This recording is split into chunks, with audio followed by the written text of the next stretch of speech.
Okay,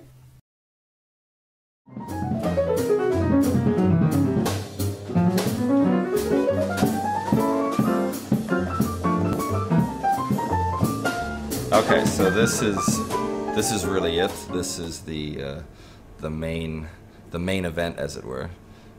So I mean, one lesson learned from my last bar was that it was a little bit too whiskey centric, as in all I sold down there was whiskey, no cocktails, no wines, no beer, pretty much nothing else.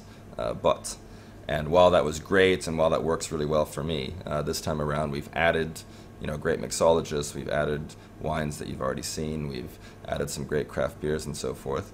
However, the main product and the main focus of the bar is very much the whiskeys.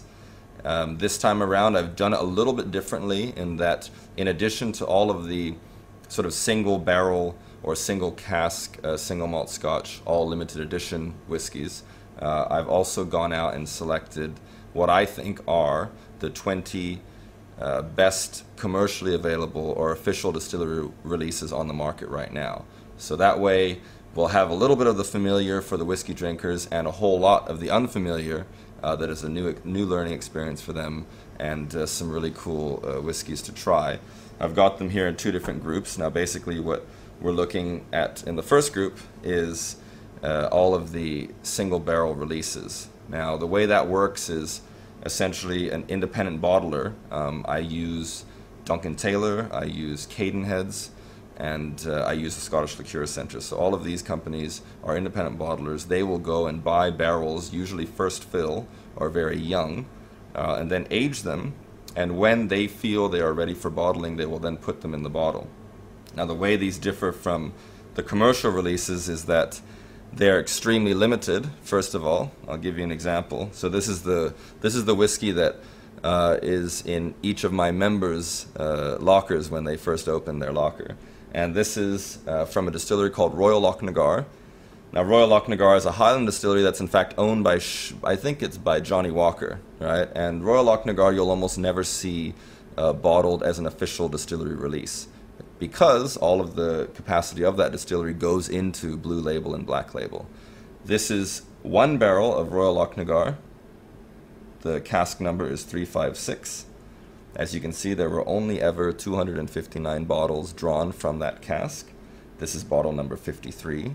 And because the whiskey is not watered down, nor is it chill filtered, nor is it colored, like all commercial whiskeys are, we have an alcohol volume of 54.6%. So basically what's happened with this whiskey is that it was aged for 19 years between April of 1990 and bottled in July of 2009.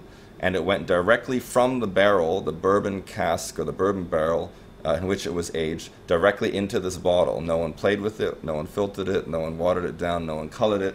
And that is what a single cask, full cask strength, non-chill filtered release looks like. And the bulk of the portfolio in the bar here is of this nature. Of course, like I mentioned, I did pick my top 20 best of the rest, as it were, the best commercial releases on the market, at least in my personal opinion. And an example is the Ardbeg Supernova. Love it. No age statement whiskey, very young, very exciting. And I'll just give you an example. I can hold two up side by side, all right? So this is from the Ardbeg Distillery on Islay, and this is what is released officially through the distillery. You can find it in most duty-frees around the world. It's a great whiskey. This is also from the Ardbeg Distillery. However, this is a single barrel release. This was distilled in 1994 and bottled at 16 years old.